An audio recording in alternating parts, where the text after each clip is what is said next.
चलो एरोमेटिसिटी पढ़ लिया, कोई ऐसी एरोमेटिक कंपाउंड पढ़ लिया, नॉन एरोमेटिक और एंटी एरोमेटिक में पहले से ही पता है। ठीक है, आज अपने को पढ़नी है एप्लीकेशंस ऑफ एरोमेटिसिटी, लेकिन उससे पहले अपने एक टॉपिकल छोड़ा था एन्युलेंस। अब देखो एन्युलेंस क्या है, हाइड्रोकार्बन जिनमें होती है सिंगल रिंग, मतलब रिंग तो तुम्हें मिलेगी एक और उस रिंग के अंदर मिलेंगे तुम्हें alternate double, double single double single. ठीक है, कोई सब्स्टिट्यूएंट नहीं होगा, कुछ भी नहीं, और रिंग एक ही होगी, ध्यान रखना, बाईसाइक्लो नहीं होगा। आई बात समझ में, दो बाईसाइक्लो में क्या होता है, रिंग दो होती है। ये तो मैं ये चीज़ नहीं कह रही हूँ, ये एन्युलिन नहीं है ना। एन्युलिन आपका जैसे बेंजीन है वो आपका एन्युलिन हो सकता है, क्योंकि इसमें क्या है, सिंगल रिंग है और ऑल्टरनेट डबल बॉन्ड, इसको आप एन्युलिन बोल सकते हो। ठीक है, तो एन्युलिन आज का हमारा टॉपिक है पहला। एन्युलिन मतलब ऐसे हाइड्रोकार्बन जिनमें एक रिंग है और ऑल्टरनेट डबल बॉन्ड और सिंगल बॉन्ड है। ठीक है, कोई दिक्कत नहीं है, अब कोई चार्ज नहीं होगा क्योंकि चार्ज वाला हमने क्वेसी में डाल दिया था। ठीक है, अब इसको लिखते कैसे हैं, तो हम लिखते हैं एन एन्युलिन, है ना। एन मतलब नंबर ऑफ कार्बन आइटम। ठीक है, अब आपने लिखा 4 एन्युलिन, 6 एन्युलिन, 8 एन्युलिन, जो भी। ठीक है, अब देखो एन्युलिन होगा तो होमोसाइक्लिक, क्योंकि मैंने कहा था सबके सब क्या होने चाहिए, कार्बन होने चाहिए, सेम एटम मतलब सबके सब कार्बन, फिर कोई सब्स्टिट्यूएंट होना नहीं चाहिए, फिर हाइड्रोकार्बन है क्योंकि सबके सब कार्बन है, और मोनोसाइक्लिक। मोनोसाइक्लिक मतलब रिंग जो है ना वो आपकी क्या है, एक है, सिंगल रिंग वाले कंपाउंड है ना, single ring with alternate double bond and single bond. इतनी बात क्लियर है। ठीक है, अब आपको पहचानना है भाई कौन सी एन्युलिन एरोमेटिक है, कौन सी नॉन एरोमेटिक है, कौन सी एंटी एरोमेटिक है।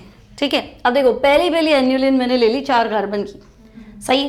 देखो मोनोसाइक्लिक है, सबके सब कार्बन है, ऑल्टरनेट डबल बॉन्ड है ना, डबल सिंगल डबल और single, total number of carbon 4 है, इसलिए मैंने 4 एन्युलिन लिखा है। अब बोलो साइक्लिक है, प्लेनर है ना, हक्कल्स रूल को फॉलो कर रही है कि नहीं, एंटी एरो ना, 4 की टेबल चलेगी तो क्या होगा 4 एंटी एरोमेटिक, तो हम कहेंगे तुम्हारे काम की नहीं है क्योंकि ये क्या है, एंटी एरोमेटिक। ठीक है, तो 4 एन्युलिन पूछे तो आप बोल दो भाई ये एंटी एरोमेटिक है। यहाँ पे 6 एन्युलिन तो बेंजीन ही है ना, तो ये तो बेंजीन है तो टेंशन ही खत्म, है ना, हम कहेंगे बेंजीन है और ये अपने हिसाब से क्या है, एरोमेटिक। ठीक है, यहाँ तक भी कोई दिक्कत नहीं। ठीक है, अब आती है 8 एन्युलिन, है ना। अब देखो 8 एन्युलिन, इसका नाम पढ़े, 8 कार्बन है तो साइक्लो ऑक्टा, 8 कार्बन है ना, साइक्लो ऑक्टा, और 4 डबल बॉन्ड है तो टेट्रा इन, क्लियर, और इसको हम बोलते हैं कॉट। ठीक है, कॉट मतलब साइक्लो ऑक्टा टेट्रा इन। अब देखो 4 की टेबल चल रही है, 2 4 6 8, है ना, तो मैं कहूँगी 4n इक्वल्स टू कितना है, 8 है ना, तो मतलब n की वैल्यू हमने 2 रखी है, 8 पाई इलेक्ट्रॉन है तो एंटी एरोमेटिक। अब प्रॉब्लम क्या है कि ये एंटी एरोमेटिक होगा तो अनस्टेबल होगा, है ना, तो टू अवॉइड एंटी एरोमेटिसिटी, ठीक है, ये क्या है, ये रिंग आपकी प्लेनर रहती ही नहीं है, to avoid anti aromaticity it becomes non planar. ठीक है, 8 की जो रिंग है ये आपकी प्लेनर नहीं है, क्या है, नॉन प्लेनर। अब नॉन प्लेनर कैसे, तो तुम कहोगे ये जो है ना कॉट जिसे हम बोल रहे हैं, है ना, ये टब शेप में कन्वर्ट हो जाती, ठीक है, इसका जो स्ट्रक्चर है ना वो ऐसा टब जैसा हो जाता है, ये, और ऑल्टरनेट डबल बॉन्ड है ना ये। ठीक है, तो टब समझ गए ना, तो टब में ये तो बेस हो गया बॉटम, है ना, और ये ऊपर वाला हाइड्रोजन तो ऊपर हो गया ना, तो प्लेन चेंज हो गया ना, बॉटम हाइड्रोजन का प्लेन वाला हाइड्रोजन इधर है और आप ऊपर आए और फिर आपके हाइड्रोजन है तो प्लेन क्या हो गया, चेंज हो, तो अब हम कहेंगे तो टब शेप है, और टब शेप है इसका मतलब ये प्लेनर तो नहीं है, ये क्या है, ये नॉन प्लेनर है। तो नॉन प्लेनर है तो आपकी एरोमेटिसिटी वाली कंडीशन कहाँ फुलफिल हुई, पहली शर्त क्या थी, साइक्लिक, दूसरी क्या थी, प्लेनर, आपको प्लेनर तो ही नहीं, क्या है, नॉन प्लेनर। तो अब मैं कहूँगी नॉन प्लेनर है तो भूल जाओ, एरोमेटिक एंटी एरोमेटिक दोनों बातें भूल जाओ, क्योंकि दूसरी कंडीशन आपकी फुलफिल नहीं हो रही। कल रूल तो 3 नंबर पे लगाते थे, है ना, तो हम कहेंगे कि नहीं भाई ये नॉन प्लेनर है, इसका मतलब ना तो ये एंटी एरोमेटिक है ना ये एरोमेटिक है। तो अब तुम्हारे पास क्या बचा, अब क्या बचा, नॉन एरोमेटिक, क्योंकि नॉन एरोमेटिक ही तो आपका नॉन प्लेनर होता था, जो प्लेनर नहीं है उसको हम गिनते ही नहीं थे एरोमेटिसिटी में या एंटी एरोमेटिसिटी में, है ना, तो हम कहेंगे ये क्या है, नॉन एरोमेटिक। आ गई बात समझ में ये, ठीक है। तो मतलब तो बताना, जैसे ये ऊपर वाले पाई बॉन्ड है ना, अगर ये इस तरह से, तो नीचे वाले जो है ना पी ऑर्बिटल ये इस तरह से, तब आप कैसे रेजोनेंस दिखाने वाले हो? प्लेनर ही नहीं, कैसे बनेगा, है ना ऐसे। इसलिए इसमें प्लेनरिटी लूज होने की वजह से आपका ये डबल बॉन्ड का रेजोनेंस चलेगा नहीं, इसलिए, ठीक है। अब देखो सेम प्रॉब्लम यहाँ आती है। ये कौन सा एन्युलिन है? कार्बन गिनो कितने? 10 है। तो मुझे इसको कहना चाहिए 10 एन्युलिन, है ना। टोटल नंबर ऑफ कार्बन कितने हैं? 10 है ना। गिन लो, 3 ये रहे, 3 ये रहे, 6, 2 8 और 2 10। तो हम कहेंगे भाई ये तो 10 एन्युलिन है, क्लियर। और 10 एन्युलिन डबल बॉन्ड कितने? 5 डबल बॉन्ड, 10 इलेक्ट्रॉन, है ना। तो आपको लगेगा कि भाई ये एरोमेटिक है, लेकिन यहाँ पे भी कुछ गड़बड़ है। देखो यहाँ पे आपका ये हाइड्रोजन है ना, और ये हाइड्रोजन, इन दोनों के बीच में तगड़ा रिपल्शन है, ठीक है। तो इनमें क्या होता है, ये जैसे हाइड्रोजन मान लो अगर प्लेन के ऊपर आ गया, है ना, अगर ये प्लेन के ऊपर है, तो ये वाला जो हाइड्रोजन है ना, इसको क्या करना पड़ेगा? प्लेन के नीचे। तो अगर मैं 10 की रिंग बनाऊंगी ना, तो जो बीच में हाइड्रोजन है, जहाँ ये घूम रहा है ना, ये टेढ़ा हो रहा है, जब ई बन रहा है ये, ठीक है, इसका हाइड्रोजन अगर ऊपर है, तो जो ऑपोजिट वाला बी बन रहा है उसका हाइड्रोजन क्या होगा? नीचे। तो एक हाइड्रोजन प्लेन के ऊपर, एक हाइड्रोजन प्लेन के नीचे, तो फिर तो क्या ही मतलब। जैसे आपका बेंजीन होता था, तो बेंजीन में क्या होता था, 6 के 6 कार्बन जो है वो एक रिंग में है ना। तो सारे पी ऑर्बिटल यूं है, सारे हाइड्रोजन आपके यूं है प्लेन के अंदर, और सारे पी ऑर्बिटल जो है वो आपका पाई बॉन्ड बना रहे हैं ऐसे, ठीक है। लेकिन अब आपका जो ये स्ट्रक्चर बना है, इसको यूं नहीं पकड़ो, इसको यूं पकड़ो, यूं हवा में, ठीक है। तो तुम सोचो ये 10 कार्बन वाली रिंग है, बीच के 2 हाइड्रोजन में लड़ाई है, एक अबव द प्लेन और दूसरा बिलो द प्लेन। तो मैं कहूँगी ये तो गड़बड़ हो गई, इसका मतलब ये क्या हो गया? नॉन प्लेनर हो गया। और नॉन प्लेनर होते ही फिर आपकी बात खत्म हो जाती है, तो हम कहेंगे ये भी क्या है? नॉन एरोमेटिक, ठीक है। तो तुम्हें ध्यान रखना है 8 एन्युलिन और 10 एन्युलिन एक्सेप्शंस है, ये इंपॉर्टेंट है। बाकी तो आप बना ही लोगे, एरोमेटिसिटी में कई तकलीफ है। आपको साइक्लिक चाहिए, आपको प्लेनर चाहिए, आपको ऑल्टरनेट डबल बॉन्ड चाहिए, आपके पास प्लस माइनस जो भी है वो रेजोनेंस में चाहिए, लेकिन प्लेनर नहीं प्लेनर, ये आपको याद रखना पड़ेगा। तो आपको ध्यान रखना है कि तो कॉट में परेशानी है, कॉट तब बन जाता है, कॉट क्या बन जाता है? टब बन जाता है। टब बनते ही टब तो एक प्लेनर होता ही नहीं है ना। और दूसरा 10 वाली एन्युलिन जो है वो भी क्या हो जाती है? नॉन प्लेनर, क्योंकि बीच के दोनों हाइड्रोजन के बीच में क्या है? रिपल्शन। इसलिए एक हाइड्रोजन प्लेन के ऊपर और दूसरा हाइड्रोजन प्लेन के नीचे। आई बात समझ में? ठीक है, 2 हो गए एग्जाम्पल आपके पास। इसके बाद कोई टेंशन होनी नहीं चाहिए। अब देखो 10 annulene is suppose to be aromatic, होनी तो एरोमेटिक चाहिए थी, बट प्रॉब्लम क्या था? तो हम कहेंगे 2 हाइड्रोजन जो रिंग के अंदर है वो एक प्लेन में नहीं रहते, ठीक है। Due to which planarity of compound is loosen, है ना। इसको बोलते हैं पकरिंग ऑफ रिंग, ठीक है। क्या बोलेंगे? पकरिंग ऑफ रिंग। रिंग जो है मतलब 120 होना चाहिए था ना एंगल, तो 120 होता ही नहीं है, आपका एंगल बदल जाता है, ठीक है ये। और due to this compound becomes non aromatic. तो 8-10 याद रखना, 8-10 आपकी नॉन एरोमेटिक है। क्लियर? 8 और 10 नॉन एरोमेटिक है, बाकी टेंशन होनी नहीं चाहिए। अब यहाँ गिन लो। अब देखो रिंग बड़ी हो जाती है ना, फिर वैसे भी है ना वो टेंशन नहीं होती। बड़ी रिंग है तो सब दूर दूर हो गए तो एक प्लेन में आ जाएंगे। छोटी रिंग में होती है ना फंसा फंसी है, बड़ी रिंग में कोई ऐसी प्रॉब्लम नहीं है, ठीक है। तो ये आराम से, अब इनमें कोई नहीं है कि प्लेनर नहीं है, सब प्लेनर है। अब आपको खाली सिंपल लॉ लगा के सेट करना है। तो इसको क्या बोलूँ?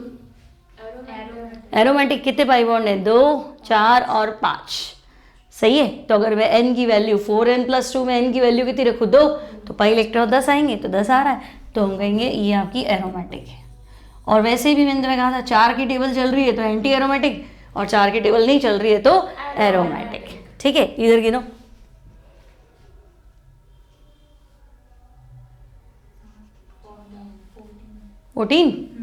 तो एरोमेटिक है ना। 4n+2 14 रख दो, तो 4n 12, n की वैल्यू 3 हो गई, ठीक है। तो मैं कहूँगी ये भी क्या है? एरोमेटिक। और बाकी की कंडीशन क्लियर है सब में, बार बार नहीं सोच रहे हैं। साइक्लिक है तो आपको दिख ही रहा है, प्लेनर है वो भी दिख रहा है, ऑल्टरनेट डबल बॉन्ड है वो भी दिख रहा है, डबल बॉन्ड रेजोनेंस में इन्वॉल्व है, वो सब तो सही है ना। बस आप सीधा अकल सूल लगा के बता दो, ठीक है। नेक्स्ट यहाँ पहले इसका नाम बताओ, कितने मेंबर वाली एनुलिन है?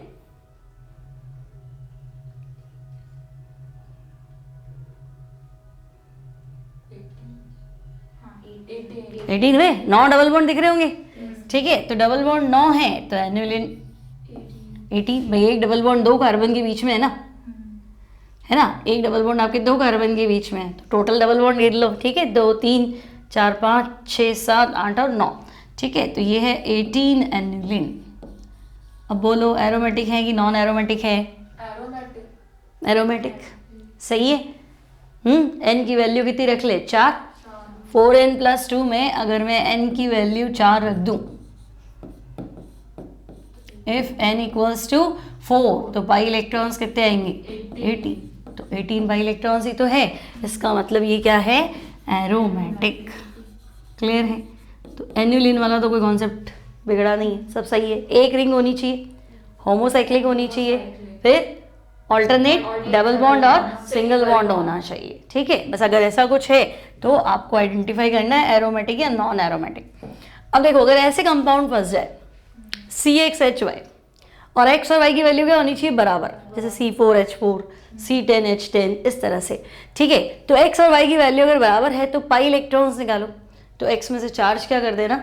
माइनस, है ना। जैसे भी आपका C4H4 है तो देखो, मतलब या तो मैं दिमाग लगाएं, तो 4 तक तो मैं दिमाग लगा भी लूँगी, चलो ये कुछ ऐसा है, ठीक है ना। 4 हाइड्रोजन है तो ठीक है, 1 2 3 और 4, है ना। अब यहाँ क्या करूँ? डबल बॉन्ड सेट करूँ? बैठेगा नहीं, तो अब +2 है तो इसको +1 कर देती हूँ, इसको ही +1 कर देती हूँ। अब सोचो, क्या ये साइक्लिक है? साइक्लिक तो है ना, बंद है ना। अब क्या तुम्हें यूं पढ़ने की आदत पड़ेगी? ये ऐसा, ठीक है, तो ये साइक्लिक है। क्लियर? डबल बॉन्ड रेजोनेंस में इन्वॉल्व है कि नहीं है? पॉजिटिव चार्ज भी पार्ट ऑफ द एरोमेटिसिटी है ना। तो हम कहेंगे हाँ साइक्लिक है, प्लीनर है, क्योंकि देखो ये डबल बॉन्ड वैसे ही क्या होता है? sp2, और कार्ब कैटायन भी क्या होता है? sp2। तो सारे ही कार्बन जो है, अगर वो sp2 हाइब्रिडाइज्ड है तो प्लेनर तो है ही। प्लेनर में मुझे क्या ही सोचना है? डबल बॉन्ड घूम रहा है, पॉजिटिव भी घूम जाएगा, पाई इलेक्ट्रॉन में कन्वर्ट हो जाएगा, तो मैं कहूँगी ठीक है 2 पाई इलेक्ट्रॉन सिस्टम है। तो 4n+2 में n की वैल्यू कितनी रख दूँ? 0, तो पाई इलेक्ट्रॉन कितने बनते? 2 बनते, तो मैं कहूँगी तो ठीक है ये एरोमेटिक है। क्लियर? तो हमारी इंपॉर्टेंट चीज़ क्या है कि ये बनाने कौन बैठेगा? ये तो बना नहीं पाएंगे, है ना। तो ये क्या, अच्छा आपको पाई इलेक्ट्रॉन निकालना है ना, तो x की वैल्यू में से चार्ज को माइनस कर दो, ठीक है। अब जैसे ये है C4H4-2, अब सोचो पाई इलेक्ट्रॉन निकालने कितने होंगे? पाई इलेक्ट्रॉन्स निकालो कितने होंगे? 4 - 2 कितने हुए? 2, है ना। तो इसमें पाई इलेक्ट्रॉन्स 2 है, तो क्या ये माना जाएगा? माना जाएगा एरोमेटिक, ठीक है। अब देख लो, अगर इसका स्ट्रक्चर बनाते तो कैसे बनता? C4H4 मतलब ऐसा, और फिर माइनस है मतलब ये माइनस और ये भी माइनस, तो बन तो रहा है ये, सही है, एरोमेटिक बन रहा है ना। पाई इलेक्ट्रॉन कितने हो गए? 6। तो चार्ज को -2, हाँ 4 माइनस का 2, ठीक है। तो आंसर कितना आ गया? 6। तो पाई इलेक्ट्रॉन 6 है ही सही। क्लियर? अब पाई इलेक्ट्रॉन 6 है तो बोलो एरोमेटिक होगा, ठीक है। तो हम कहेंगे ये एरोमेटिक है। तो या तो आप स्ट्रक्चर बनाओ, देखो 4 कार्बन तक तो इजीली बन जाता है, 10 कार्बन 20 कार्बन वो तो बनता नहीं है ना, इसलिए आपको ध्यान रखना है पाई इलेक्ट्रॉन कैसे निकालना है, ठीक है। अब देखो जैसे ये दे दिया C10H10, अब बोलो पाई इलेक्ट्रॉन कितने? 10 - 0 कर दूं, तो पाई इलेक्ट्रॉन 10। अब पाई इलेक्ट्रॉन 10 वाला सिस्टम एरोमेटिक है कि नहीं है? 4 के टेबल में नहीं आया तो एरोमेटिक है ना। बस सिर्फ एक बात पकड़ लो, 4 के टेबल में आया तो एंटी एरोमेटिक, नहीं आया तो एरोमेटिक, ठीक है। लेकिन प्लेनर यूं नहीं, यहाँ आ तो गया और प्लेनर ही नहीं, प्लेनर वाला ध्यान रखना, ठीक है। अब इधर बोलो एंटी एरोमेटिक। अच्छा क्यों? पाई इलेक्ट्रॉन्स, हाँ 4 के टेबल में आ गया आपका, ठीक है। तो आप कह दो इसको एंटी एरोमेटिक। अब इधर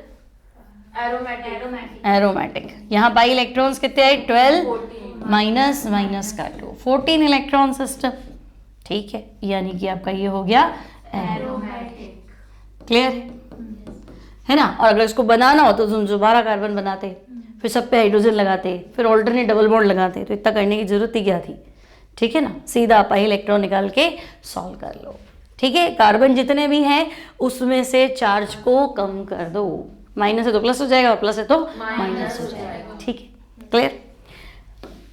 अब आता है अपने पास कुछ क्वेश्चन जो कि बेस्ड है एप्लीकेशन ऑफ एरोमेटिसिटी पे। है ना, कि मतलब आपने एरोमेटिसिटी पढ़ लिया, अब आपको इसके फायदे क्या क्या मिले। ठीक है, तो मैं टॉपिक लिख देती हूँ, एप्लीकेशंस ऑफ एरोमेटिसिटी।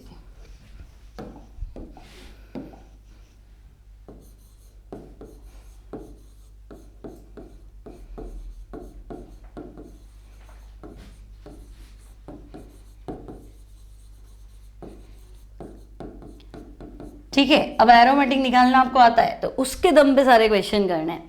पहला देखो, which of the following have lower pKb value. ठीक है, दो वैल्यू दिए, दो कंपाउंड दिए। पहले तो देखो केबी, केबी मतलब क्या समझे? केबी मतलब क्या है? बेस डिसोसिएशन कांस्टेंट, है ना, मतलब कितना अच्छा बेस है, बेसिक स्ट्रेंथ कितनी ज्यादा है ना। प्रबल क्षार होगा तो केबी ज्यादा, और वीक बेस है तो केबी कम। ठीक है, मतलब मैं कह रही हूँ कि जो बढ़िया बेस होगा ना उसका केबी ज्यादा होगा, जो बढ़िया बेस होगा उसका केबी ज्यादा होगा, और केबी ज्यादा होगा तो पीके भी कम होगा। उल्टा होता है, पता ही तुम्हें, नेगेटिव लॉग है। ठीक है, ये तो मुझे तो सिर्फ ये पता लगाना है कि बढ़िया बेस कौन सा है ना। अब बेसिक स्ट्रेंथ कैसे निकालते हैं? तो या तो भी प्रोटॉन एक्सेप्ट कर लो, या तो किसी से प्रोटॉन ले लो, है ना, या फिर ऐसा करो लोन पे डोनेट कर दो, बात तो एक ही है। ठीक है, अब तो मुझे बताओ, ये जल्दी लोन पे डोनेट करने जाएगा कि ये जल्दी जाएगा? करा रखा है ऐसा क्वेश्चन। फर्स्ट तो पिरिडीन है, सेकंड पायरोल है। सोचो किसका लोन पर काम नहीं आ रहा है? पिरिडीन का लोन पर काम नहीं आ रहा है, क्योंकि देखो अगर इसकी एरोमेटिसिटी प्रूफ करनी है, ठीक है, पिरिडीन ये है, नाइट्रोजन के अंदर लोन, बेंजीन में नाइट्रोजन और उस पर लोन पेयर और ऑल्टरनेट डबल बॉन्ड, तो क्या ये लोन पेयर रेजोनेंस में इन्वॉल्व है? नहीं है। Lone pair is not involve in resonance, मतलब फ्री पड़ा है। अब कोई चीज फ्री पड़ी है तो दान कर दो, है ना। तो अगर मैं इसको दान करने में सोचूं तो ये इजीली डोनेट हो सकता है, ये अच्छा बेस है। और इसको एरोमेटिक बनाना है तो इसको तो जाना पड़ेगा। पायरोल एरोमेटिक है, क्यों है? क्योंकि नाइट्रोजन का लोन पेयर रेजोनेंस में इन्वॉल्व है, इसके पास तो नहीं। तो मैं कहूंगी to prove aromaticity lone pair should be used in resonance. ठीक है, तो मतलब ये तो खाली बैठा है, इसको दान किया जा सकता है, ये काम आ रहा है, इसको डोनेट नहीं किया जाए, तो ये अच्छा बेस है, ये खराब बेस है। इसका केबी ज्यादा है, इसका केबी कम है, लेकिन मुझे तो पीके भी बताना है। क्वेश्चन कितना घुमाया, उल्टा। तो इसका केबी ज्यादा है मतलब पीके भी कम है ना। तो पीकेबी का ऑर्डर बताओ तो ये। ठीक है, चार कॉन्सेप्ट सोचने, अच्छा बेस, खराब बेस, मतलब रेजोनेंस है नहीं है तो किस वजह से है, उसके बाद में केबी, उसके बाद में पीके। 4 पॉइंट हो गए आपके, गुड बेस, बैड बेस, फिर केबी, फिर पीकेबी। अब यहाँ सोचो, ये पायरोल है ना, और इसका नाम है, क्या लिखा है इसने, इमिएडाजोल। ठीक, नाम आपको नहीं मातापची करनी, लेकिन वो नाम दिया है। चलो अब बोलो, बढ़िया बेस कौन सा है? बढ़िया बेस सेकंड। सेकंड, क्यों? वो डोनेट कर सकता है। कौन सा वाला? Lone pair. ये नाइट्रोजन खाली बैठा है, देखो, है ना, ये लोन पेयर फ्री है, ये रेजोनेंस में इन्वॉल्व नहीं है। जब भी नाइट्रोजन डबल बॉन्ड बना लेते हैं तो अब कहाँ जरूरत है लोन पेयर? जिसका डबल बॉन्ड उसी पे लोन पेयर, तो रेजोनेंस में आएगा कैसे? ऑल्टरनेट चाहिए था ना, जहाँ प्लस है वहीं डबल बॉन्ड नहीं चिपका होना चाहिए, आगे होना चाहिए, तो रेजोनेंस होगा। जहां लोन पेयर है वहीं डबल बॉन्ड थोड़ा ना होना चाहिए, फिर रेजोनेंस कैसे होगा? तो तुम कहोगे ये तो फ्री है ना, ये लोन पेयर, तो मैं लिखूं not involve in resonance. Clear है? तो आप कह रहे हो अच्छा ये तो फ्री बैठा है, और जो चीज़ फ्री बैठी है उसको डोनेट कर दो, तो ये अच्छा बेस है, इसका के भी ज़्यादा है, तो इसका पीके भी कम है। तो मुझे तो पीके भी पूछा है ना उसने, क्या पूछा है? अच्छा, विच ऑफ द फॉलोइंग है लोअर पीके भी। ठीक है, तो ये गड़बड़ है ना, तो लोअर पीके भी मतलब के भी ज्यादा, वही बात हो गई। तो इसका लोअर के भी, पीके भी है ना, यहाँ क्या लिखूं, लोअर पीके भी। ठीक है, और इस बार बढ़िया कौन है? ये, इसका के भी ज्यादा है मतलब पीके भी कम है, तो इसका क्या लिखूं, लोअर पीके। क्वेश्चन को बहुत ध्यान से पढ़ना, क्योंकि आपको कॉन्सेप्ट तो सारे पता है, पर वो पूछ कुछ और ही रहे, है ना। और बहुत बार कहते हैं जिनके तुक्के होते हैं वो सही हो जाते हैं, एक तो सही है ही ना, है ना, इतना सोचा ही नहीं, वहाँ सही हो गया ऐसे, तो थोड़ा ध्यान रखना। तो ये लोअर पीकेबी, क्योंकि हायर केबी क्योंकि अच्छा बेस क्यों? क्योंकि ये तो लोन पेयर बिजी, तो ये भी सेम ही था ना आपका दूसरा वाला, ये भी लोन पेयर बिजी, लेकिन ये तो फालतू बैठा है ना, तो ये फ्री है ना, ऐसे। क्लियर है, समझ में आ गया? ठीक है। नेक्स्ट स्टेबिलिटी बताओ।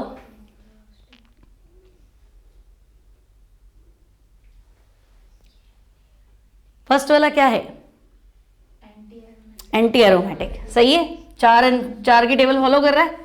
फर्स्ट वाला एंटी एरोमेटिक, भाई साइक्लिक है, प्लेनर है, सब कार्बन sp2 है तो साइक्लिक हो गया, प्लेनर हो गया, 4 की टेबल फॉलो कर रहा है तो एंटी एरोमेटिक। यहाँ नॉन एरोमेटिक, क्योंकि ये कार्बन आपने नोटिस नहीं किया, ये क्या है? sp3 मतलब नॉन प्लेनर, और नॉन प्लेनर हमारे काम का नहीं, तो ये नॉन एरोमेटिक। और वो, अब इसको समझो, ये प्लस है, तो प्लस मतलब कहाँ?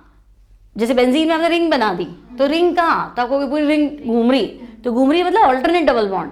तो ये प्लस कब घूम सकता है? जब आपका प्लस जो है वो डबल बॉन्ड के साथ क्या हो? ऑल्टरनेट हो। अदरवाइज कैसे घूमेगा भाई? आई बात समझ में? तो इसको ऐसे पढ़ना है। अब बोलो, क्या वो साइक्लिक है? प्लेनर है, आप कैटायन है ना, प्लेनर है ना? तो साइक्लिक है, प्लेनर है, रेजोनेंस, डबल बॉन्ड घूम जाएगा, प्लस भी कन्वर्ट हो जाएगा पाई बॉन्ड में, तो मैं कहूंगी plus is the part of the aromaticity. तो ठीक है, साइक्लिक है, प्लेनर है, डबल बॉन्ड घूम रहा है, यानी रेजोनेंस है, हकल रूल को फॉलो कर रहा है। अगर मैं n की वैल्यू 0 रखूँ तो 2 पाई इलेक्ट्रॉन आते हैं, 2 पाई इलेक्ट्रॉन सिस्टम हमारा एरोमेटिक। अब तुम्हें पता है सबसे बढ़िया कौन सा होता है? एरोमेटिक, फिर नॉन एरोमेटिक और फिर एंटी एंड। एरोमेटिक। तो मुझे लग रहा है स्टेबिलिटी ऑर्डर यही है, सबसे ज्यादा एरोमेटिक, फिर नॉन और फिर एंटी। ठीक है ना, डिक्रीजिंग ऑर्डर ऑफ स्टेबिलिटी। तो ये तो इंक्रीजिंग है, डिक्रीजिंग ऑर्डर लिखना है, डिक्रीजिंग ऑर्डर ऑफ स्टेबिलिटी है ना। तो सबसे बढ़िया साइक्लो, क्या नाम है उसका? साइक्लो प्रोपीनाइल। भाई साइक्लोप्रोपीन तो है ना, साइक्लोप्रोपीनाइल कार्ब कैटायन, ये सबसे बढ़िया था। ठीक है, फिर साइक्लोपेंटा डाईईन, कुछ है तो नहीं कार्ब कैटायन है ना ये। और उसके बाद 4 एनुलिन बोल दूं क्या? 4 एनुलिन ही तो है। साइक्लोब्यूटाडाईन क्या होता है? 4 एनुलिन। तो 4 एनुलिन आपका एंटी एरोमेटिक होता है। ठीक है, 4 एनुलिन एंटी एरोमेटिक है, 6 एनुलिन एरोमेटिक, 6 एनुलिन क्या? बेंजीन, तो वो क्या थी? एरोमेटिक। 8 वाली क्या थी? कॉट में टब बन जाता है, नॉन एरोमेटिक। ठीक है, और 10 नॉन एरोमेटिक, क्योंकि 2 हाइड्रोजन में लड़ाई, एक हाइड्रोजन ऊपर एक हाइड्रोजन नीचे। उसके बाद क्या प्रॉब्लम थी? कोई नॉन प्लेनर हुआ ही नहीं, क्योंकि जितनी बड़ी रिंग होती है प्लेनरिटी अपने आप आ जाएगी, सारे एक साथ आ जाएंगे। ठीक है, ये चलो नेक्स्ट, कमेंट ऑन एरोमेटिसिटी। लो बताओ, एरोमेटिक कौन है सबसे पहले? नॉन एरोमेटिक, एरोमेटिक, कुछ भी। पहला क्या लग रहा है? 6 एरोमेटिक सारे कार्बन sp2 है, प्लेनर है नहीं, फर्स्ट में? कौन सा प्लेनर नहीं है? बोरॉन बोरॉन प्लेनर नहीं है, पक्का चेक करें। हाँ वो 3 ही बॉन्ड बनाते तो प्लेनर हुआ ना, है ना? 1 बॉन्ड, 2 बॉन्ड, रेजोनेंस नहीं होता। 3 बॉन्ड, है ना? ठीक है, 3 बॉन्ड मतलब हाइब्रिडेशन क्या हुआ? sp2, तो है ना। और एक भी ऑर्बिटल खाली पड़ा है ना, तो पाई बॉन्ड तो शिफ्ट करा ही सकती है, उसमें क्या दिक्कत है? ठीक है, तो मैं कहूँगी कि ये 6 पाई इलेक्ट्रॉन सिस्टम है, और 6 पाई इलेक्ट्रॉन सिस्टम हमेशा क्या होता है? एरोमेटिक। समझे मेरी बात? क्लियर? डबल बॉन्ड घूम भी जाएगा भाई, क्योंकि बोरॉन के पास एक पी ऑर्बिटल क्या पड़ा है? खाली पड़ा है ना, तो ये डबल बॉन्ड घूम जाएगा।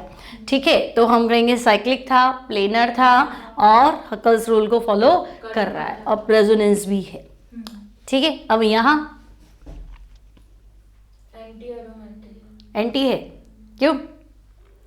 ये इन्वॉल्व है क्या रेजोनेंस में? नहीं है, जिसका डबल बॉन्ड उसी पे लोन पेयर, तो ये तो है नहीं। ठीक है, अब यहाँ देखो, ये रेजोनेंस में आएगा, क्यों आएगा? ये आएगा ना इधर, तभी तो ये इधर आ जाएगा, ये नेगेटिव, ये साइड क्या हो जाएगी? Positive, positive negative double bond, है ना। तो मैं एक इसका रेजोनेटिंग स्ट्रक्चर बना लूँ, ये कुछ ऐसा देखो, ये नाइट्रोजन पे लोन पेयर और ये NH। ठीक है, इस डबल बॉन्ड ने कुछ किया नहीं, ये तो यूं कहीं लिख दूँ, है ना। आपने कहा यहाँ नेगेटिव, ठीक है, यहाँ नेगेटिव, और यहाँ वाला साइड क्या? पॉजिटिव, तो ये लोन पेयर इधर डाल देगा।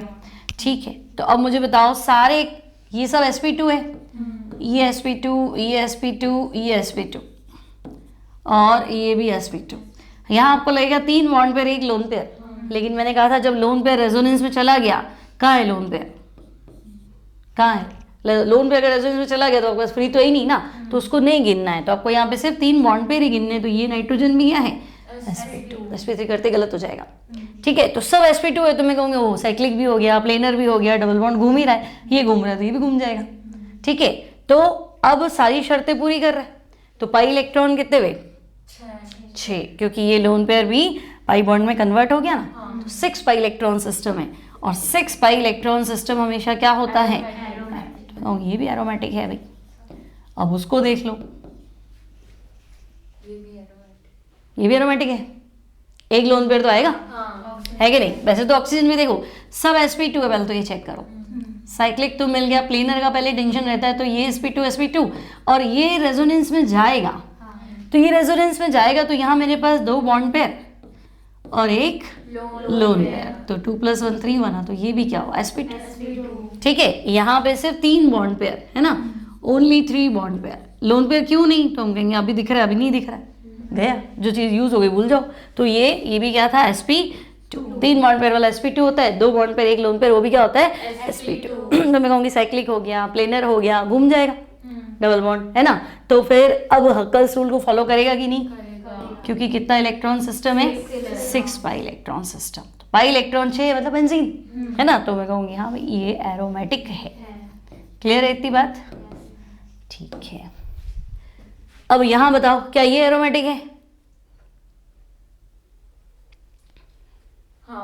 है क्या ये लोन पेयर इन्वॉल्व है रेजोनेंस में, नहीं, और ये नहीं, तो फिर सारे एक डबल बॉन्डेड है, तो सारे डबल बॉन्ड को क्या बोलेंगे, sp2। तो मैं कहूँगी सब के सब sp2 है, इसका मतलब साइक्लिक है, प्लेनर है, दूसरी स्ट्रक्चर उल्टी बना दो, है ना, 1 लेफ्ट 2 राइट है ना, उल्टा कर दो, 2 लेफ्ट 1 राइट, तो डबल बॉन्ड आपका घूम जाएगा, तो आप कहोगे ये भी एरोमेटिक है। अब एक कंपाउंड लिखा है मैंने B3N3H6, ठीक है। अब देखो B3 मतलब 3 तो बोरॉन है, 3 नाइट्रोजन है, और सबके साथ सिंगल बॉन्डेड हाइड्रोजन है, ठीक है। तो इसका स्ट्रक्चर कुछ ऐसा है, देखो BNB, फिर BNB और फिर वापस N, 6 में मेरे को रिंग तो ऐसी बनानी पड़ेगी। फिर आपने कहा सबके पास हाइड्रोजन है, तो ठीक है, सबके पास मैं हाइड्रोजन भी बना लेती हूँ, सारे हाइड्रोजन भी हो गए, ठीक है। अब देखो नाइट्रोजन पे लोन पेयर है और बोरॉन इलेक्ट्रॉन डेफिशिएंट है ना भाई, बोरॉन देखो 3 बॉन्ड 6 इलेक्ट्रॉन में, नाइट्रोजन एक लोन पेयर लेके बैठा है, तो नाइट्रोजन अपना लोन पेयर इसको डोनेट कर देगा, ठीक है। तो ये इधर और ये वाला इधर, सही। तो एक तरह से ऑल्टरनेट डबल बॉन्ड है, कोऑर्डिनेट बॉन्ड को कोवेलेंट बॉन्ड ही मानेंगे, तो ऑल्टरनेट डबल बॉन्ड भी है ना। तो मैं कहूँगी ये सेम मुझे बेंजीन जैसा लिख रहा है, 6 पाई इलेक्ट्रॉन सिस्टम है, साइक्लिक है, प्लेनर है, क्योंकि सबका हाइब्रिडाइजेशन sp2 है। डबल बॉन्ड बनाते ही क्या करोगे, है ना, एक तो पाई बॉन्ड हो गया, उसको तो गिनोगे नहीं ना, तो हम कहेंगे सबके सब sp2, ठीक है। और उल्टा भी पॉसिबल है भाई, ये नाइट्रोजन इसको डोनेट कर देगा तो इसको डोनेट कर देगा, और ये इधर डोनेट कर देगा, उसमें क्या फ़र्क पड़ेगा, उल्टा भी पॉसिबल है। तो ये एक्चुअली है इनऑर्गेनिक बेंजीन, बिना कार्बन के आपने बेंजीन बना दिया, तो इसको क्या पढ़ेंगे, इनऑर्गेनिक बेंजीन, ठीक है। और इसका नाम है बोरेजीन, ठीक है। तो वो पूछेगा भाई बोरेजीन एरोमेटिक है कि नहीं, आप तो ये बता दो, है ना, क्योंकि एक बार अपन को लगता है कि भाई क्या एरोमेटिक मतलब कार्बन, तो बिना कार्बन वाला भी ये क्या है, एरोमेटिक। एरोमेटिसिटी हकल्स रूल को फॉलो कर रहा है और बाकी सारी शर्तें पूरी कर रहा है, ठीक है। तो this will be aromatic. Clear है यहाँ तक, है ना। चलो next applications of aromaticity, compare करना, ये मैंने किया ही था, बोलो पहला वाला क्या है, एंटी एरोमेटिक। 4N को फॉलो कर रहा है मतलब एंटी एरोमेटिक, ये नॉन एरोमेटिक, क्योंकि ये कार्बन sp3 है ना, तो ये नॉन एरोमेटिक। और वहां जाओ एरोमेटिक, 6 पाई इलेक्ट्रॉन सिस्टम हो गया, है ना, तो हम कहेंगे ये है एरोमेटिक। तो स्टेबिलिटी तो बतानी है, तो सबसे बढ़िया एरोमेटिक, फिर नॉन एरोमेटिक,